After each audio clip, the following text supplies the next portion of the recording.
Welcome to the Popcorn Talk Network, for the online broadcast network that features movie discussion, news, and interviews. Press 1. Popcorn Talk. We talk movies. From the Popcorn Talk Network, the online broadcast network for movie talk, we bring you on an expedition through the depths of the movie industry to discuss the amazing, terrible, and amazingly terrible movies based on video games. Our hosts' entire lives are dedicated to a single goal, probably answering the age-old question, do games make good movies? Hello and welcome to Video Game Movie Anatomy, where we dissect the film adaptations of some of your favorite interactive media. I am one of your hosts, the Internet Soapbox Mark Donica. You find me on Twitter at SoapboxMark, and we're using the hashtag VGM Anatomy, and of course joined by the returning Patrick Dees. Hello, sir. Good to be back. I'm so excited to have you back. I'm fired up too. I'm again pleasantly surprised. We'll get into it, but especially because it's a movie that you're not totally against. It's weird. I was ready to I had to play my normal role. I was ready to jump into this and be like, let me break down why this is hot garbage. And spoiler, I don't think it's hot garbage. It's not the dumpster fire I anticipated. No. This was but before we say anything about the movie, let's give what we're calling our speed run, which is our one sentence review. It's a definitive statement that just totally dictates what the movie was for us. What was yours? What was the movie for me? That's a problem. Mark, I'm a pretty verbose son of a bitch. Yeah, that's pretty true. Yeah, so I would say this for me sets up a lot of the what is the UNSC backstory, and I think it's a good look at the kind of the origin story of humanity's introduction to the Covenant, comma. Because you said one sentence, right? Yeah, I'm using a comma. Going to be using a lot of hyphens, semicolons. Right. Dashes. Their introduction to the Covenant, and then a good live action look at what Master Chief would be like. For me, I say that this movie, it's a really BS term, but this movie is the definition of transmedia. It's kind of a term that gets thrown around a lot, and you're like, what the hell is transmedia? But this has everything that an adaptation can be for a fan. So yeah. I say Halo Forward Unto Dawn, the series or the film, is the definition of successful transmedia. Well, so, first of all, I like the qualifier because I do think it was successful, but also way to be succect. Thank you. I'm glad one of us can handle that. Hey man, I made this layout. I'm damn well stick to it.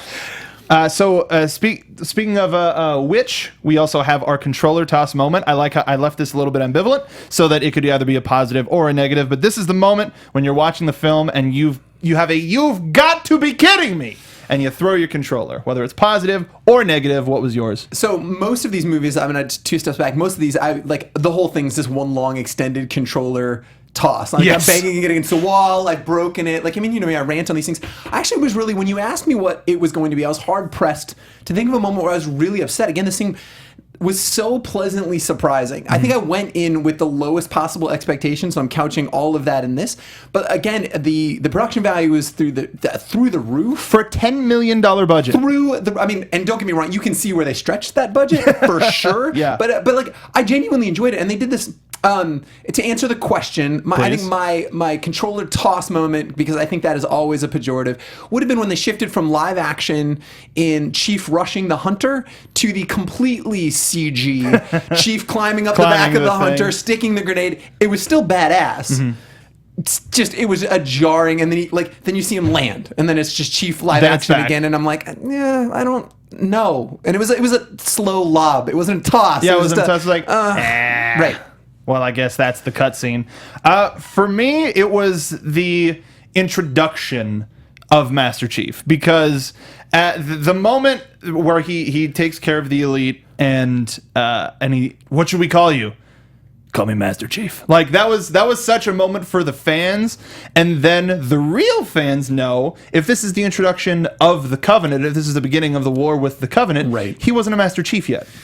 Yeah, and also it seems like a crazy, like I like the title, but like couldn't you just say Chief or something? It seems really formal. John. Yeah, everybody knows he's John 117. 117 right on my arm. I'm with you. It was so easy. It was cheesy, but like it's in the moment it made me go, yeah. Me too. So I agree. We're picking on it, but it worked. Yeah, but then thinking about it is like that's not accurate. Whatever. That's for the that's for the fans. That's for the not fans. So, but also, I think a lot of those work. So, I think a lot of video game adaptations, or even like a video game adjacent cinema or transmedia or whatever you want to call this property, they do this thing where like they ride that line with trying to be accessible for people who maybe aren't familiar with the source material, and then also have the nods to the fans, right? And it's a weird line, and most of them go way far one way or the other. Yeah. This did a really good job of doing those moments. Do you remember, and the hacked footage, they did that great job of saying, hey, look, it's a first-person shooter. And then, and then it was kind of a bit of a reference to it. Right? A little bit. I liked the... And the map on all of the headset, on the helmets. Oh, the heads-up display? Yeah. Absolutely. Right? Straight from the game. He said things like noob, spray and pray. Like, you noobs are the reason why we did the run today. Yeah. So. Controlled burst, don't spray and pray. Like, but that all... FPS type lexicon. But it also they made that work in the world. Totally. It didn't feel forced at all. No. But if you're in the know, it was that little like, I like that. I'm enjoying this. That the noob was almost my controller adjustment. It was like, you noobs, come on. What are you doing? You don't have to be like, take your finger out of your nose. Right. It's too on the nose. So as a quick breakdown, it's a wonderful blurb.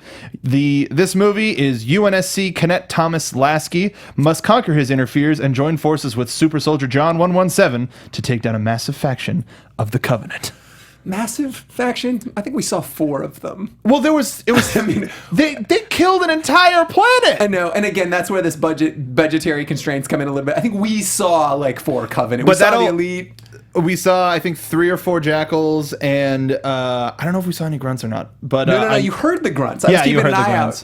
Largely because I always play Halo proper with that skull, the party skull, where you shoot at the grunts and little confetti. It's like, so like, definitely had to look out for those. Well, not a lot of Covenant, but that one of my favorite lines relates to that and still makes it.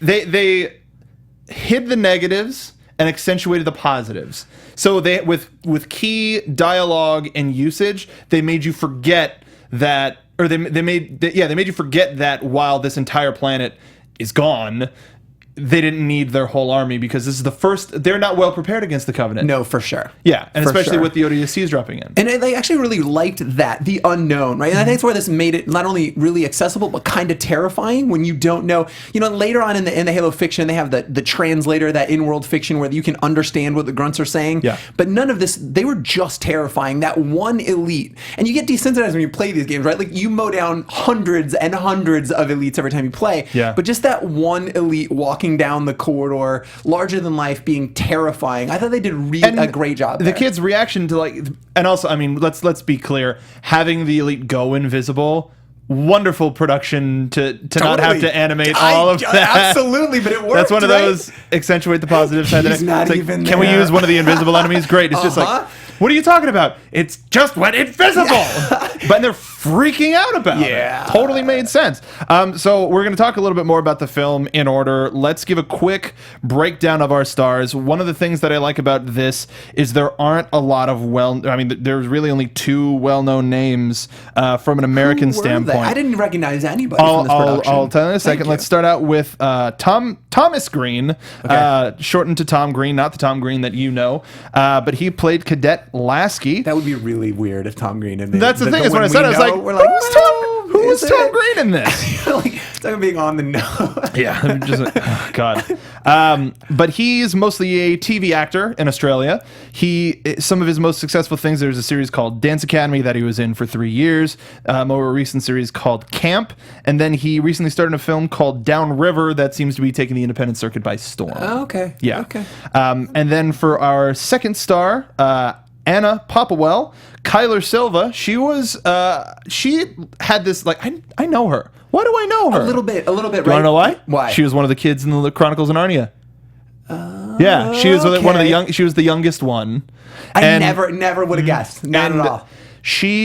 All 3 movies together have grossed over $1.5 billion. With a B. With a B. With a B. Worldwide. Right. And then there's one more that's in production that's being written, The Silver Chair. I don't think that surrounds The Regular Children, if I remember correctly. She's also in Rain, the television series Rain. Oh, I know Rain. And one of her earliest appearances was Girl with a Pearl Earring. I thought both of them had a good chemistry. It was kind of obvious that there would be sort of a romantic linking, but they didn't make it super melodramatic. You knew that they had a connection with the knocking. The knocking, yep, absolutely. And in terms of the rest of the cast, the two people that I would keep an eye out for Colonel Mahaffey, Ayelet Zurer.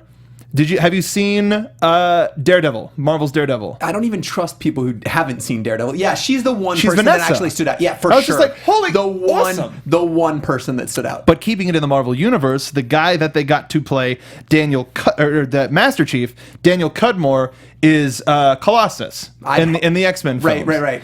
And what a good choice. Mm-hmm. Like that guy, like again, that's one of the things that they did well. They grounded the Covenant in being terrifying, and that guy's sheer size, he's flipping huge. It really worked, right? Sully in the movie was like, we're taking orders from a robot. Yeah, and he's like 10 feet tall. Like, but it just totally worked. That was one of the coolest things about it, was that you felt the size of the Spartans. Yeah, absolutely. And the elites. I mean, despite being invisible. And the hunters. Well, that the scope made sense. Yeah, I agree. The fact that this was produced and directed and created and funded everything by Microsoft, there was that attention to detail that you won't get by funding this out to a different studio. Sure. That's why I think Ratchet and Clank is going to be the same thing when it comes out next year. Yeah. That's going to be an awesome movie. And I think that's why Uncharted, Last of Us, all of that should stay under the Sony umbrella. Right. So that we can get something like this, where it's something that has the appeal of a wide audience, as well as it hits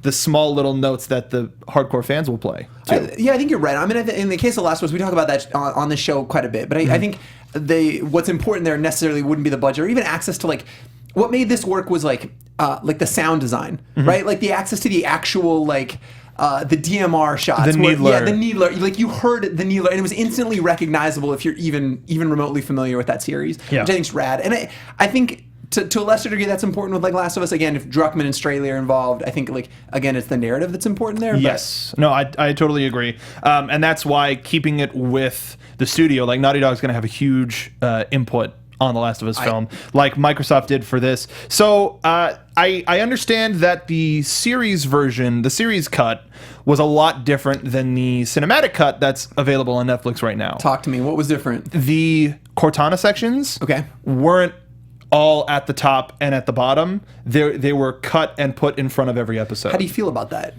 I liked it better like this. I like the framing where this look, it's the beginning of Halo 4. Right.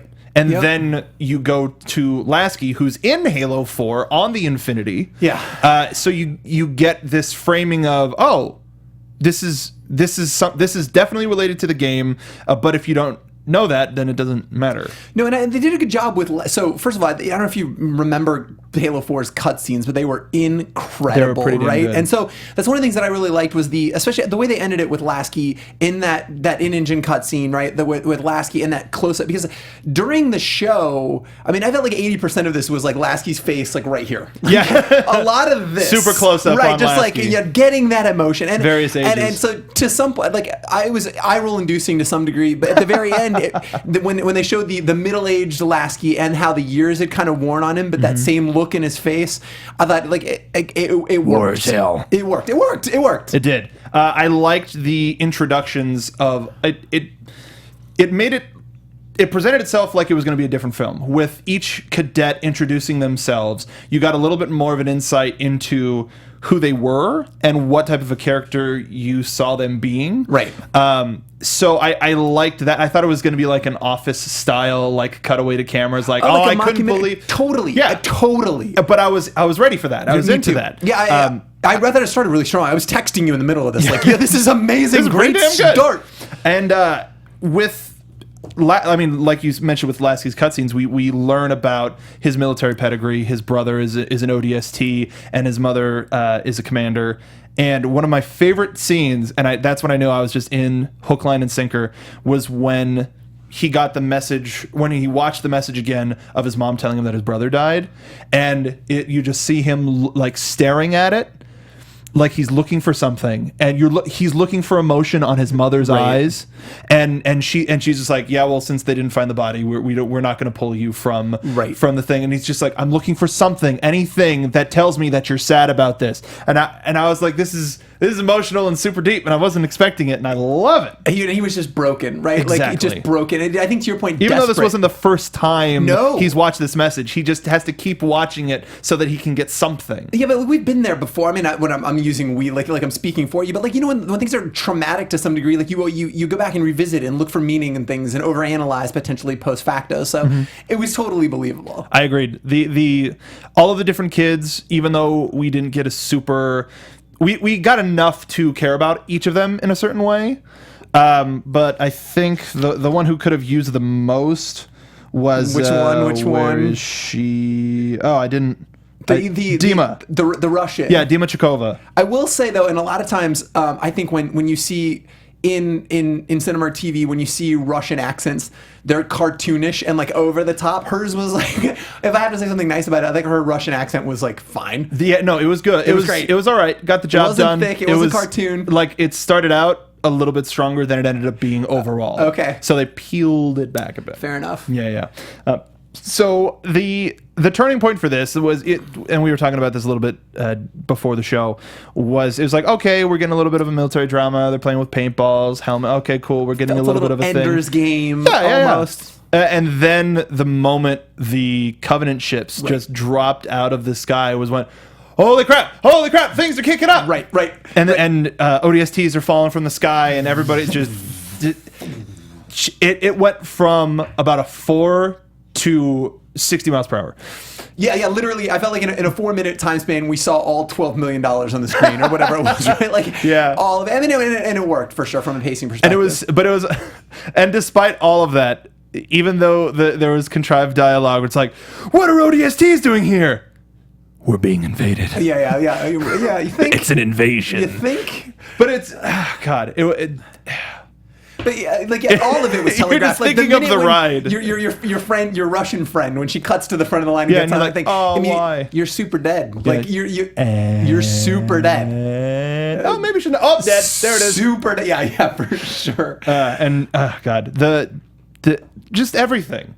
It's really hard to be when you have such badass action that the second half of this movie was.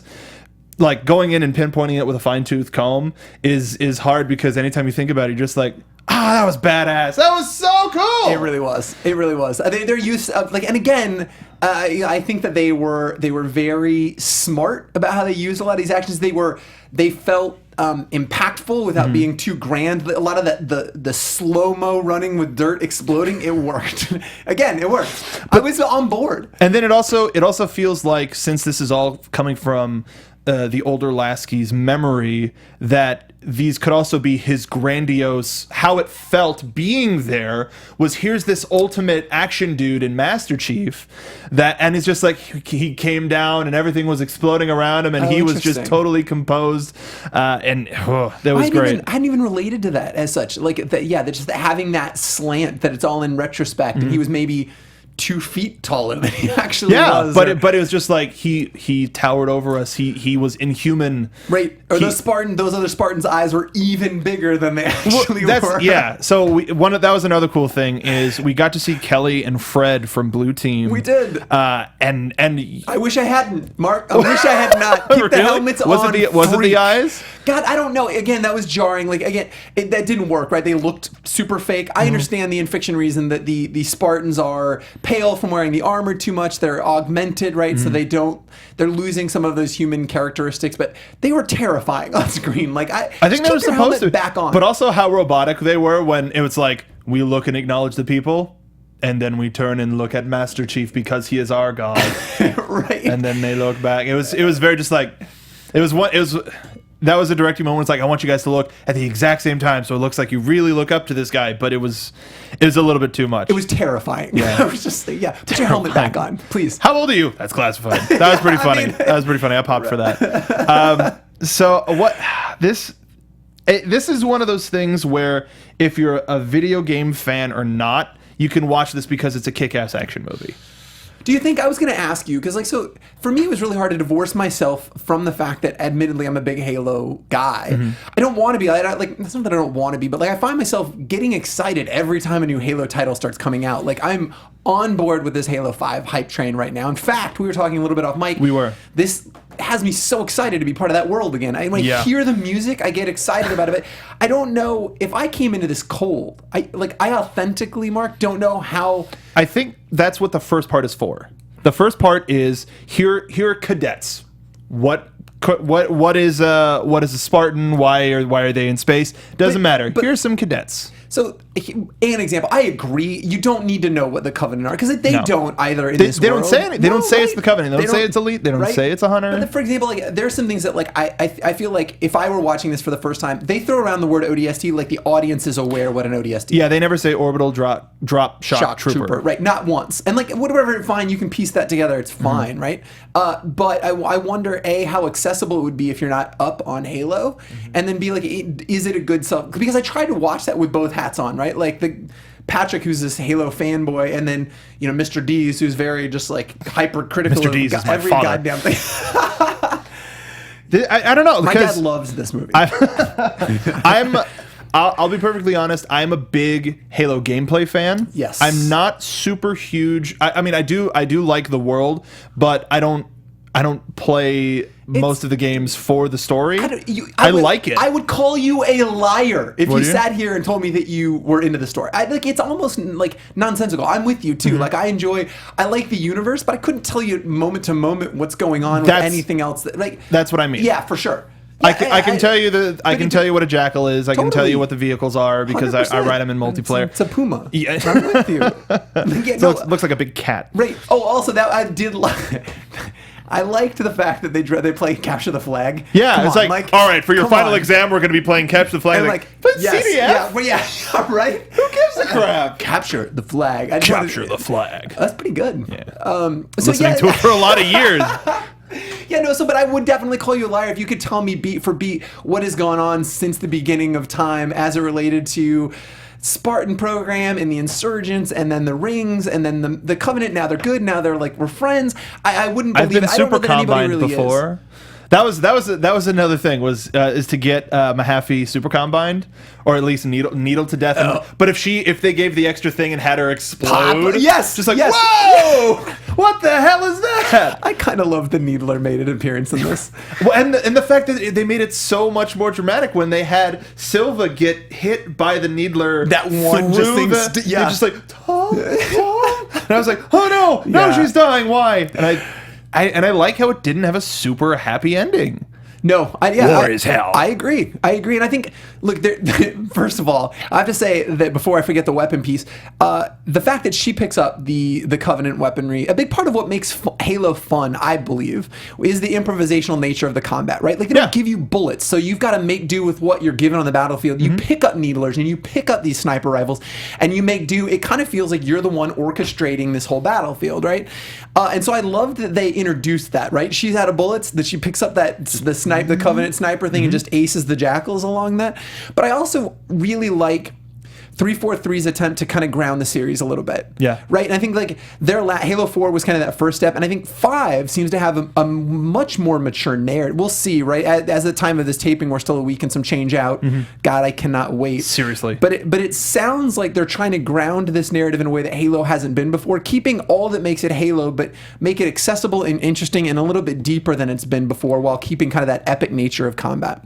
I 100% agree. The fact the movie starts out with getting to know these kids. Yeah. All of their intentions and all of the places where they come from are very relatable. So you relate to these kids, and it's a military academy. It's very basic. The fact that it's insurgents, you don't really need the framing of a regular Halo movie to get into it. And then once all of the crazy stuff happens, it like, as we mentioned before, it just made me want to play the game again. It's circular. That's why I say this is the most successful transmedia thing, because The movie makes me want to play the game, and the game makes me want to watch the movie again. Dude, I have to applaud. I think that especially in these PR cycles for these games, these 2 years sometimes plus PR cycles, a lot of the beats start feeling similar, right? For a lot of these properties, you know that they're going to show the campaign trailer for Call of Duty, X number of months out. Then there's the multiplayer reveal, and then there's the zombies, and then you feel that this content's kind of trickled out. I really applaud Microsoft 343, and even before them, Bungie, in finding interesting ways to market it. I'm loving all of the live action stuff. Totally, I love the live action. Do you remember? Was it Halo 3 that did that memorial? Right, there was almost like a diorama. I would encourage you to go look this up if you haven't seen this. Was that 3 or ODST? No, that was 3, I think, because ODST was about the soldiers and getting shaved and all that. And I really liked Reaches as well. All of them. All of them. And the Hunt the Truth stuff for 5. I love how, through the course of one TV program, all of the different Halo commercials evolved into Master Chief sucks that he's dead, and evolved into Master Chief showing up, and then it evolved into calling Oni yo, Locke, you got to take this guy down now. Totally. Yeah, it's unbelievable. And I would have never seen, for people who are not aware, Hunt the Truth is kind of this radio drama podcast that comes out. They're in their second season. Its production value is off the chart, but what it's doing is fleshing out, again, the world in a way that makes it more accessible. I feel like coming into 5, Mark, I'll have a genuine understanding of what's going on and all of those political back channeling of why Master Chief's being set up. So if you haven't listened to Hunt the Truth, I can't recommend it highly enough. It's unbelievable, but it even clued me up into the insurrectionists. This movie teased it a little bit. Forward Unto Dawn talked a little bit about maybe a little bit of propaganda going on as it related to those outer colonies, as it related to those insurgents. So and again, it all works, right? It is the perfect execution of transmedia, if you will. I'm on board. Give me more transmedia. Needless to say, we like the movie.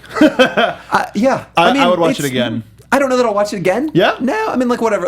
My job here is to be the negative guy. It's fair. I was... You know your place? I do know my place. Stay in my lane. I think, dude, I was really ready to come into this movie hating it, thinking the production value was not going to be anywhere near what it ended up being. And I think, again, it was grounded in a way. It wasn't smart, but it certainly was grounded and managed those nods to the hardcore Halo enthusiasts while doing its best to be grounded and be accessible for people not familiar with the IP.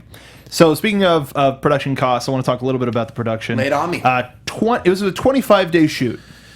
Vancouver, yeah? Yes. All right. They used Simon Fraser University, which is also being used. It was also used for Stargate SG-1, Battlestar Galactica. Oh my God. It is totally Battlestar Galactica. So I'm actually knee deep. I'm almost finishing. I'm on season 4. Okay. Wrapping that right now. But holy sweet 8-pound, 6-ounce baby Jesus. I didn't even think about that. Yep. It totally is. It's very popular for science fiction locales. Yeah. They get a lot of shooting out of it. Canada. So much better than we are. The Warthog was produced by the Weta Workshop. It was used in a short that they did called Landfall. I don't know it. Yeah, it was sort of to get Neil Blomkamp for the Halo movies. Look what he can do. Isn't that great? I totally remember that. Yep. I thought that was actually an official... Weta made it for that short, and so they were like, "Hey, yo, since that's ours, can we have that?" Yeah. And I want that. That was one of the coolest fictional vehicles that's been sort of realized, because everything else these days is super CG, but the fact that they made a space jeep with huge floodlights and a giant spinning turret, and it handled like it seems to, I think it would in the game, it was real right? floaty. When he slid around the corner, it's not as easy as you think. I was I've had that conversation in co-op 14 times. Look, I'm doing my best, okay? Just shoot people. See, that's why I'm a gunner. I'm not a driver, because I can make those adjustments. I'm usually, the Covenant that all appear are completely computer generated, as is the Academy's space elevator, weapons muzzle flashes, and a few shots of Master Chief. Well, that was kind of clear. You think? No, a little bit. But despite the only parts of Master Chief that really were CG, they didn't seem that terrible. No. I whatever. I'm nitpicking for sure. And this toss my controller is a pejorative. It was fine. Yeah. It was fine. It was fine. This movie was directed by Stewart Hendler, an American film, commercial, and music video director. He's done several other movies, Sorority Row in 2009, and then in Whisper in 2007, which is a supernatural thriller. Sorority Row director? Sorority Row. I mean, it's a horror logical movie. choice, I feel like. Very much so. But there's a series called H+, that's going into a second season. Awesome web series. It's kind of about the end of the world. And a virus that's kind of been contracted throughout the world and spread. If you have not seen it, H+, no. H+, the digital series. I would recommend that to anybody. All right. Super good. I knew a couple of guys on that, and very much you'll probably watch the whole thing in a night because you'll want to see what happens next. Yeah. But they're currently in production for a second season. Very good work by Mr. Hendler. So since this didn't come out in theaters, there wasn't too much of a box office reception. I was trying to see if this was a part of Halo 4's budget, but it looks like this was a completely separate thing. Sure. 12.5 million, but since this was used to promote Halo 4, it's called Halo 4 Forward Unto Dawn, not Halo Forward Unto Dawn. Right. So I figure they made this back by the game sales because I think they made 600 million or something back on the game. I don't know. Either way, successful financially. No, it's sure. Got 7.1 on IMDb, and I did find a good review by Mr. Jesse Shadeen from IGN. Forward Unto Dawn got off to a slightly rough and underwhelming start, but it certainly finished in style. Aside from successfully teasing an already hugely anticipated game, it served as a template for how to do justice to the Halo universe in live action. With any luck, we can look forward to a similar tie-in during the build-up to Halo 5, which we got in Halo Nightfall, which, again, if you haven't seen... I have not. Halo Waypoint. You download the Halo Waypoint app on your Xbox One. They've got all the episodes. They've also got Red vs. Blue. I'm pretty sure they have the episodes of this on it, now, too. Now, set up Halo Waypoint a little bit. That's Spartan Lock. Halo Nightfall. Yes. Waypoint is the app for all things Halo. Right. And then Nightfall sets up Locke. He's a member of ONI and...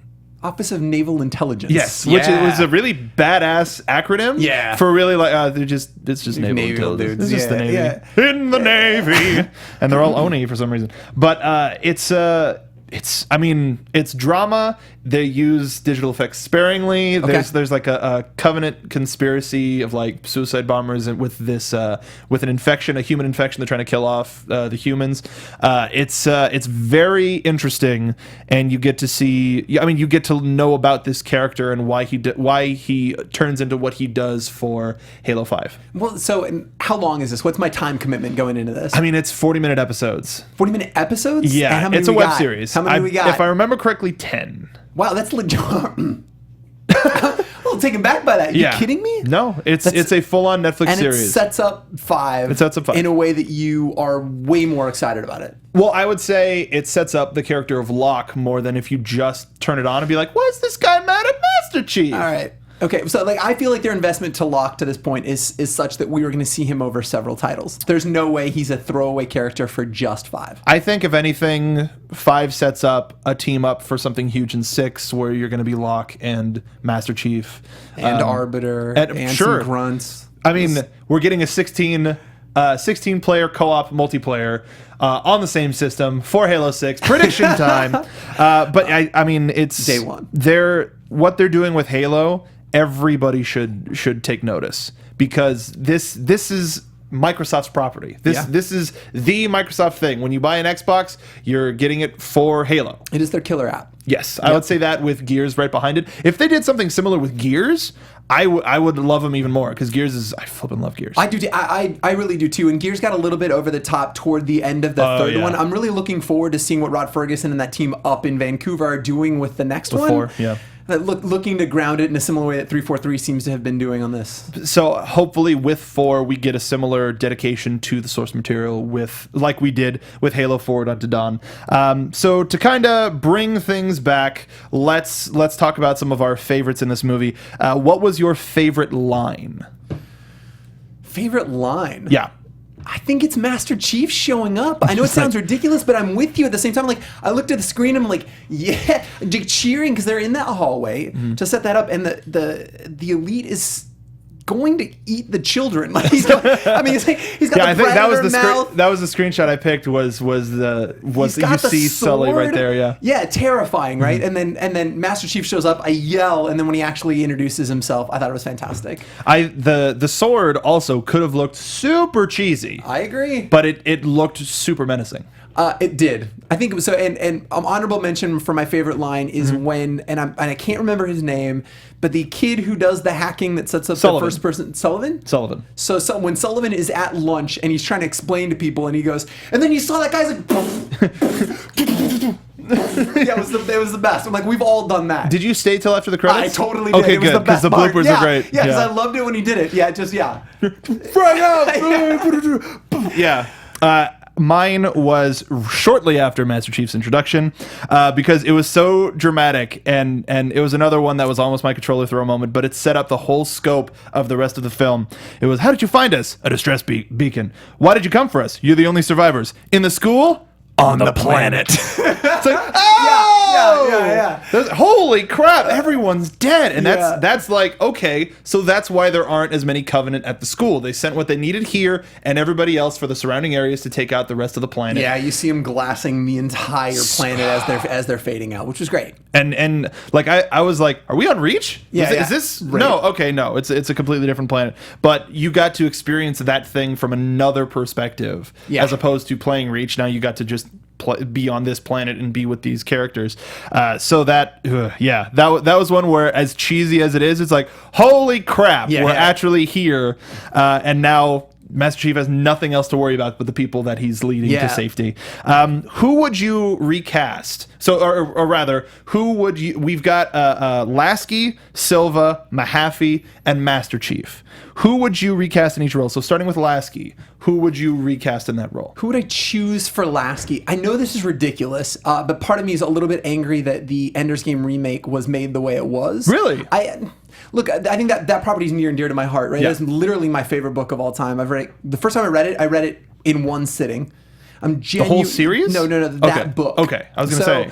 And say what you want about Orson Scott Card. I'm really bummed out about the way that movie turned out. And but I will say Asa Butterfield was fantastically cast, and I believed him more as a soldier, as a leader, than I did Lasky. So I think this Lasky specifically I'm going to choose would be Asa Butterfield. Asa Butterfield, that's a really good choice. How about you? I picked Eddie Redmayne because I think he's still young enough. You think? But he's got sort of a passive look to him, but also he has the talent to bring some of those lines to life in a way that I could see him evolving from the guy's like, I don't want to listen to anybody, to the, all right, everybody follow me. We're doing this. We're getting out of here. I can see that. So I can see his evolution. I can see him bringing that evolution to light in a pretty realistic way. Yeah, I can see that. What about Silva? I'll start then. Yeah, dude, please. I gotta think. I would say because of Live, Die, Repeat, Edge of Tomorrow, I'd say young Emily Blunt. You can do this. We're gonna time travel. Why not? We're gonna. Okay, Why not? So if we're gonna go young. This is fantasy. No, This was 2 years ago. We can recast it however the hell we want. Live, Die, Repeat was an incredibly underrated film. That was the best video game movie I have ever seen. Our friends at Action Movie Anatomy 100% agree. Jesus Christ, that movie was so good, and I can't believe that it literally talk about checkpoints and the video game experience. That is that movie to a T. But that's a pretty good choice. I would say current actresses, I'm probably going to go, because I'm not going to try the time travel thing, and I'm spacing her name. She's the female lead in True Grit, the Coen brothers one. Yes, it's killing me, Smalls. So I'll talk about why while you look that up. Yeah. So she's one that she also seems to be a leader and completely capable of holding her own, and they did this really good job of her part in this role. She was supportive, but not in a way that she showed weakness in any way. Yeah, I don't know. I wish I could remember her name, but I thought she was fantastic. No, I agree with you. I think she's one of the finest women in that age. Yeah, acting today, and I know Maisie Williams gets a lot of run. Yeah, Maisie Williams. Yeah, I think she's competent at best. Was it Haley Steinfeld? Sure. I'm going to go ahead and say yes. Sure, let's do with that. Yep. Yeah, Haley Steinfeld. If you haven't seen True Grit, the Coen brothers, first of all, go just see all of the Coen brothers films, but that True Grit was unbelievable. Coen Brothers movie Anatomy coming soon to Popcorn Talk Network. I'd That's watch not true. What about Mahaffey, the Colonel? I'm gonna defer to you on this one again. Elizabeth Banks. God, she's right now. She's in a comedy called Moonbeam City on Comedy Central, where she plays a police chief, and she's like super hardened in it. She's just a take no crap, classic 80s like you better do it or it's your ass. So I can 100% see her as a little bit more commandeering in this role. I want to go older and angrier, almost like a Kathy Bates. Like really seasoned. She's seen a ton of shit, and she's just quiet and focused and a little bit terrifying. I like that a lot. All right, fair enough. Because she still has sort of that relatability where she's like, Thomas, come on, you can't be doing that. A little but then motherly, it's like, no. But she could break you if she needed to. And I totally agree. Lastly, Chief. Because it. How about Hugh Downs as the voice? I'm sorry, can we touch on that? Yeah. When it's 2 degrees off, this iconic voice. That guy was great. Just do Steve Downs. Steve Downs. Did I say Hugh Downs? You said Hugh Downs. It's, whatever. It's 2020. I'm just making stuff up at this point. So it didn't work. Especially when it's so iconic. I was like, when he started talking, I was like, somebody's trying to do a Master Chief impression. Yeah, totally. Just why don't you? It's a voice. Just do Steve Downs. Especially because his volume of words is minimal at any given Halo game anyway. Yeah. Right? He says 9 things, and so you hang on everything that man says. Mm-hmm. That voice was a big miss. I understand that guy's rate must be through the roof, but that was rough. Who would you is Chief even worth recasting? No, that's what I mean. Is I would recast this as who he's usually cast as, Steve Downs. That voice is too iconic. If you're trying to introduce it to a wide audience, and you're not even, we haven't seen Chief's face anyway, but if you're not, there's no reason to go with somebody else if you're not doing anything new with the character. I agree. If you're going, if there's a whole tonal shift or there's just a whole reinterpretation of what Halo is, then sure, maybe you could do that. You could cast, and I don't know the guy's name off the top of my head, but if you played The Witcher, any of the Witcher games, the guy that plays Geralt of Rivia would be 2 degrees off, maybe, but that same stoic, focused voice. But I don't think you recast it at all. I don't think there was a point in this other than depending on what his rate was, like you said. Right. Yeah. So having a little fun recasting the movie with quote unquote modern actors, even though those are 3 years ago. Young Emily Blunt, everybody. Yes. Young. Why not? Yeah, I know. No, yeah, great. We're recasting. Hey, 3 years ago she looked a lot different than she does now. Fair enough. I guess. What? Any final thoughts that you have about the movie? I would just encourage people, if you're even remotely a Halo fan or a science fiction fan in general, I think this is worth your time. It's free on Netflix, right? So there's no real barrier to entry. And if you've enjoyed Ender's Game, if you appreciate just good sci-fi, I would say... want to see a better version of Ender's Game. I kind of agree. God, that movie was that was rough. I had to wait till this is a whole story. I need a whole Ender's Game catharsis at some point. But I think my closing comments would be again, this is the best. I'm calling this video game adjacent. It's in that universe, so it's not an adaptation of anything that we've actually played. But I would assert, especially of what we've seen, this is head and shoulders better than any of the other ones we've seen, in my estimation. No, I agree. They wanted to make this work as a general film before they wanted to make it as an adaptation. Because all of the ones that we've reviewed in the past were, if it's a video game movie, people are going to be looking for a certain thing. And that's why I gave Mario Brothers the credit, the kind, I was going to say credit that it deserves, but doesn't. They tried making a movie for a general audience. I agree. It failed. Right. It 100% failed because nobody understood it. But on a fever dream to a general audience, nobody understood it. Right. So at least there was a general consensus from the audience. So that this was one where so what are the main points of Halo that we can translate to that audience while still making a movie that people can relate to? Yeah, I think it was very accessible, and I think that it's paced really well. I was super concerned that where Master Chief was going to come in, because I knew he was in this coming into that, but I knew nothing about production value or anything else. My concern was going to be it would be a pacing nightmare, but I enjoyed. It keeps moving. Yeah, and we also we can't compare it to the web series cut. I do know, looking over some of the transcripts, that some things are in different places, and interesting. Yeah, so I would highly recommend, if anybody hasn't seen the cinema cut who has seen the series cut, do yourself a favor. Halo 5's coming out. Get yourself back into the Halo spirit. Load up your Master Chief collection. Worked for me. I hear that song. I'm on board. Yeah. like I'm ready to finish the fight for the fifth time. I'm happy that I picked this because it's like, you know what, let's do a good one for a change. I'm excited. I'm not hating something. Like, once. So it feels good. I feel good inside. So I'm gonna change our verdict to game over or respawn. Would you respawn this property to see another version of it? 100%. I think a ton of possibility. And in fact, if you could reintroduce, it's funny you mentioned that Neil Blomkamp short. I butchered his name. Neil Blomkamp. Thank you. Again, was unbelievable, right? And they did that thing. I've said it 3 or 4 times, but it represents me to the fact that not knowing the alien menace and that just the sheer scope or the scale of these things, they're terrifying. Yeah. So I thought, I mean, if anything, I would love to see another adaptation, similar budget, but yeah, for sure, more of this, please. It's been in production hell. The Halo movie's been in production hell, but I hope that sooner than soon, we can get some sort of a story like this where it is game adjacent. It's not anything that's based on a story, right. Maybe a novel, maybe something. But I think that this could be one of the biggest releases out there. I mean, like the entire time, I was like, man, it's such a bummer that we don't have that yet. I agree. I mean, just such a missed opportunity. So that is our take. We will definitely give this an extra life, a respawn, however you want to put it. Yeah. So 2 weeks from now, we're going to be doing another film. If you want to know what that film is, you should follow us on Twitter. Patrick, where should the folks follow you? You can find me at Pete of the Dees. I also host a video game podcast. I'm desperately trying to get this man on. Yeah, you can find me on iTunes. I'm a bit pixel by pixel. It's a whole bunch of pop culture, but largely video game nonsense.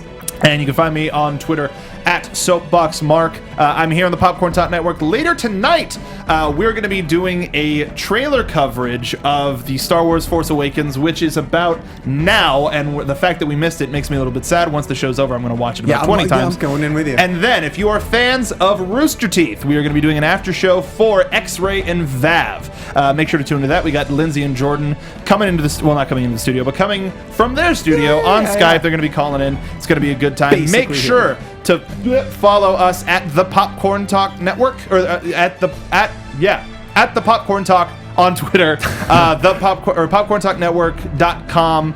Stay tuned for anything. If you want to talk to us about this, make sure to leave a comment down below. Use the hashtag VGMAnatomy. For Patrick Dees, we'll see you next time. I'm gonna go finish that fight.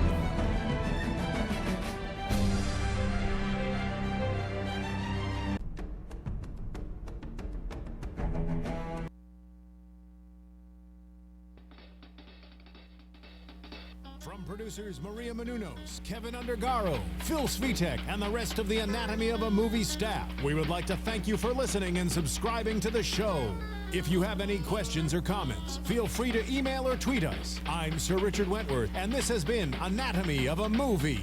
The views expressed herein are those of the hosts only and do not necessarily reflect the views of AfterBuzz TV or its owners or principals.